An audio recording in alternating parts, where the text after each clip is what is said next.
নমস্কার বন্ধুরা, এই মাত্র পাওয়া আবহাওয়ার সবচেয়ে বড় খবর। বৈশাখের শেষে খেল দেখাচ্ছে আবহাওয়া। লাফিয়ে লাফিয়ে বাড়ছে তাপমাত্রা। কোনো কোনো জেলায় আবার কালো মেঘের ঘনঘটা। আবার একাধিক জেলায় জারি করা হয়েছে তাপপ্রবাহের সতর্কতা। মঙ্গলবার বৃষ্টির সম্ভাবনা রয়েছে দক্ষিণবঙ্গের একাধিক জেলায়। তবে বহাল থাকবে আর্দ্রতা জড়িত অস্বস্তি।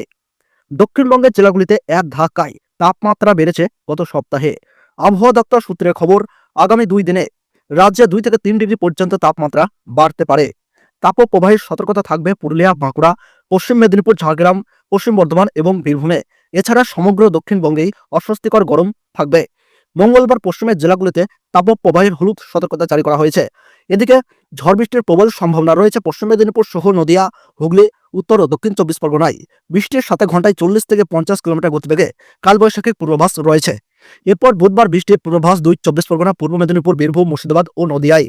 বুধবার নাগাদ বৃষ্টি বাড়ার পূর্বাভাস। বৃহস্পতিবার বৃষ্টির সম্ভাবনা গোটা দক্ষিণবঙ্গ জুড়ে, ভিজতে পারে কলকাতাও। এদিকে মৌসুম ভবন জানিয়েছে উত্তর বাংলাদেশের উপর একটি ঘূর্ণাবর্ত রয়েছে। আবার দক্ষিণ পূর্ব বঙ্গোপসাগর এবং দক্ষিণ আন্দামান সাগরে রয়েছে আরও একটি ঘূর্ণাবর্ত। আবহাওয়া দপ্তর জানাচ্ছে আগামী 4-5 দিনের মধ্যে আন্দামান ও নিকোবর দ্বীপপুঞ্জে দক্ষিণ পশ্চিম মৌসুমী বায়ু ঢুকে পড়বে। এবারে আগাম বর্ষার পূর্বাভাস। উত্তরবঙ্গে ঝড় বৃষ্টির পূর্বাভাস আজও। বৃষ্টির সম্ভাবনা জলপাইগুড়ি ও আলিপুরদুয়ারে। ভারী বৃষ্টির কমলা সতর্কতা জারি করা হয়েছে।